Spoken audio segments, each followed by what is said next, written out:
مشکل تھے راستے آسان ہو گئے، دشمن یہ دیکھ کر حیران ہو گئے، رکھا میرے نبی نے دنیا میں جب قدم، پتھر بھی کلمہ پڑھ کر مسلمان ہو گئے۔ جناب صدر، محترم اساتذہ کرام اور میرے عزیز ساتھیوں، میری آج کی تقریر کا موضوع ہے سیرت مصطفیٰ حضرت محمد صلی اللہ علیہ وآلہ وسلم۔ جناب والا، ایک کلمہ گو کے لیے، ایک مسلمان کے لیے اور ایک مومن کے لیے نبی کریم صلی اللہ علیہ وآلہ وسلم کی ذات گرامی ہر لحاظ سے مرکز و محور ہے۔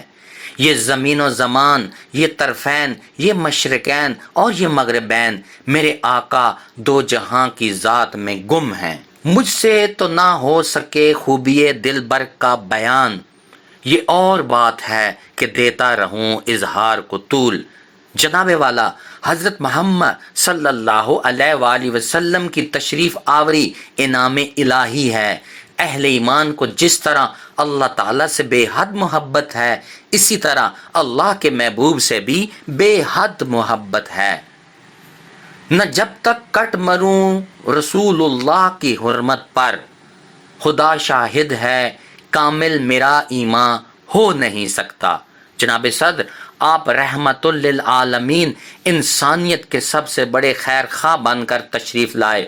آپ صلی اللہ علیہ وآلہ وسلم کی حیات مبارک نے انسانی زندگی کے ساتھ ساتھ تاریخ بھی بدل کر رکھ دی۔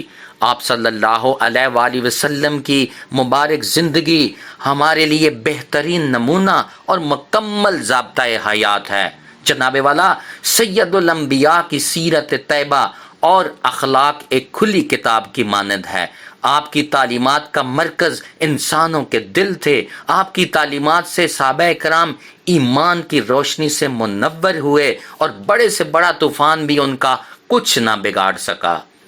آپ عظیم سپہ سالار بھی تھے اور فاتح بھی تھے، دنیا کو سنوارنے والے بھی تھے اور آخرت کو بنانے والے بھی۔ اس محسن اعظم نے آ کر کیا کیا نہ دیا انسانوں کو، دستور دیا، منشور دیا، کچھ راہیں دی، کچھ موڑ دیے۔ جناب والا، آپ محمد بھی، احمد بھی، تخلیق وجہ کائنات بھی اور پیغمبر اخلاق بھی۔ یہ کردار پیغمبر ہی تھا کہ آپ کے جانی دشمن بھی آپ کے جان نثار بن گئے، اور دیکھتے ہی دیکھتے یہ عالم نور توحید و رسالت سے جگمگانے لگا۔ یہ پیغمبر انقلاب کے اعلیٰ اخلاق ہی تھے کہ وہ فاتح بھی ٹھہرے اور حکمران بھی۔ اس دنیا میں آپ ہی وہ عظیم الشان ہستی ہیں جس سے زیادہ اللہ تعالیٰ نے کسی اور کی تعریف نہیں کی۔ نگاہ عشق و مستی میں وہی اول وہی آخر، وہی قرآن وہی فرقان وہی یاسین وہی طٰہٰ۔ جناب والا، اگر میں نبی کریم صلی اللہ علیہ وآلہ وسلم کی شان مبارک بیان کرنے لگوں تو یہ دن ختم ہو جائے گا، یہ رات ختم ہو جائے گی، سمندروں کا پانی سوکھ جائے گا، لیکن میرے آقا، میرے کریم آقا صلی اللہ علیہ وآلہ وسلم کی شان مبارک ختم نہیں ہوگی۔